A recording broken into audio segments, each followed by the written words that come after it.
In 1965, a researcher working in a laboratory at the University of Wisconsin made a discovery that did not immediately change anything. The finding was published in academic journals, read by other researchers, and spent the next several decades slowly building a body of evidence around it that would eventually become one of the most important insights in cancer biology. The discovery was angiogenesis, the process by which the body grows new blood vessels. And what that 1965 discovery eventually revealed about cancer, about food, and about the relationship between what is eaten every day and whether cancer cells survive or die is something that most people have never been told by any doctor. The reason the 1965 discovery matters for cancer specifically is this. A cancer cell on its own, a single mutated cell in the body, is not automatically dangerous. The human body produces potentially cancerous cells constantly, every single day, through the normal process of cellular division, with occasional errors, exposures to environmental compounds, and the accumulated damage of UV light, metabolic byproducts, and background radiation. The immune system identifies and destroys most of these before they can divide and multiply. But the cells that escape immune detection and begin to multiply face an immediate physical constraint.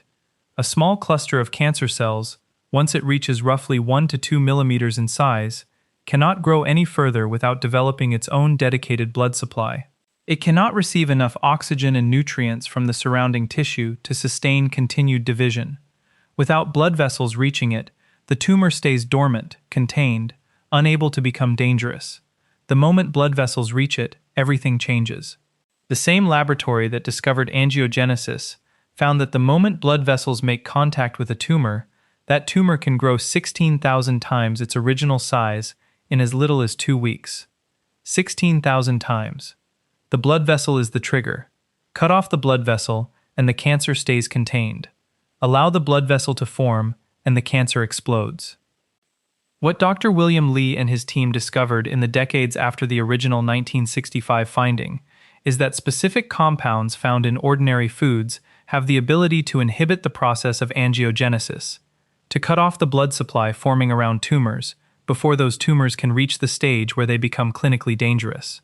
These are called anti-angiogenic compounds, and they are found in a specific set of foods that have been consumed in traditional diets across many of the world's healthiest populations for centuries, without anyone understanding why those diets seemed to protect against the cancers that were becoming epidemic elsewhere. The finding did not require developing a new drug.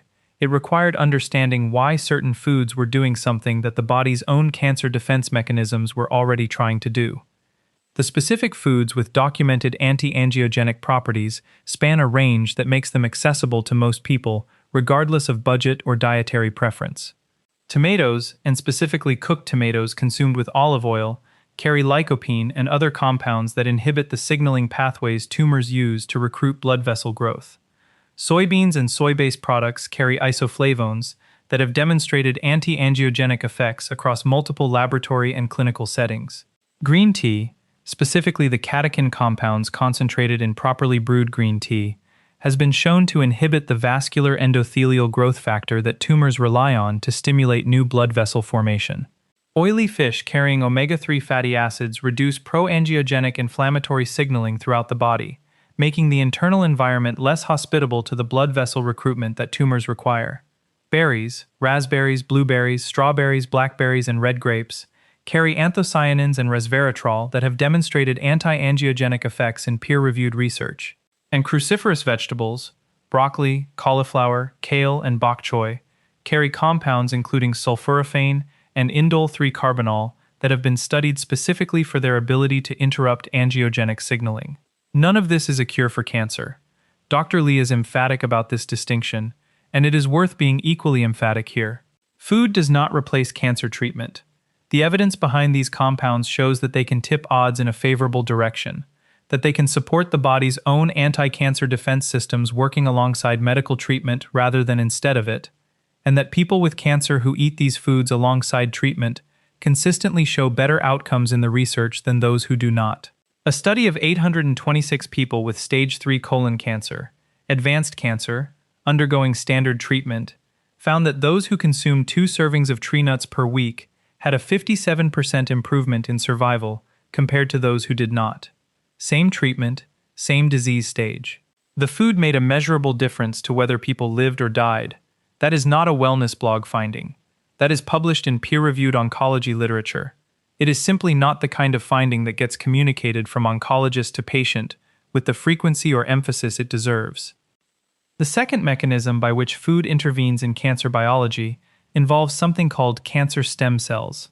These are the most dangerous cells within any established tumor, not the bulk of the tumor mass, but a small population of cells embedded within it that function like the cancer's seed bank. When treatment kills the main tumor mass, cancer stem cells can survive, go dormant, and eventually regenerate the cancer. This is the mechanism behind cancer recurrence, the terrifying reappearance of a cancer that was considered successfully treated. The cancer did not return from nothing. The stem cells were always there, waiting. What Dr. Lee's research found is that specific food compounds have the demonstrated ability to kill cancer stem cells while leaving healthy stem cells intact. Purple potatoes carry anthocyanins that have been specifically shown to kill colon cancer stem cells in laboratory research. Green tea kills cancer stem cells across multiple cancer types studied. Coffee, regular brewed coffee, consumed as a normal beverage, also kills cancer stem cells. Tree nuts, including walnuts, have demonstrated cancer stem cell suppression. Broccoli sprouts, the 3 to 4 day old seedlings that are 50 to 100 times more concentrated in sulforaphane than mature broccoli, have been shown to suppress cancer stem cell activity across breast, lung, and prostate cancer models tested in the research. These are not theoretical mechanisms or preliminary findings. They are published outcomes from peer-reviewed research that has been accumulating for decades. The gut microbiome represents the third major pathway through which food influences cancer outcomes, and it is the pathway that surprised researchers the most when it began to be mapped with the tools that modern microbiome science made available. The roughly 39 trillion bacteria living primarily in the large intestine are not passive passengers. They regulate inflammation throughout the body, through the compounds they produce. They communicate with the immune system through signaling molecules that enter the bloodstream, and their presence or absence determines in part whether the immune cells responsible for identifying and destroying cancer cells are well-equipped or depleted.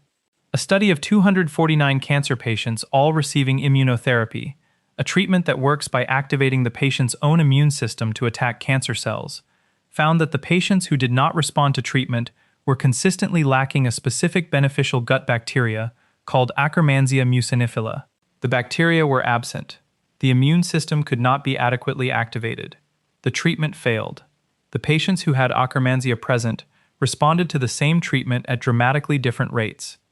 And Akkermansia can be grown through food, specifically through polyphenol-rich foods including pomegranates, cranberries, mangoes, chili peppers, and certain fermented foods. The gut bacteria needed for cancer treatment to work can be cultivated before and during treatment through ordinary dietary choices.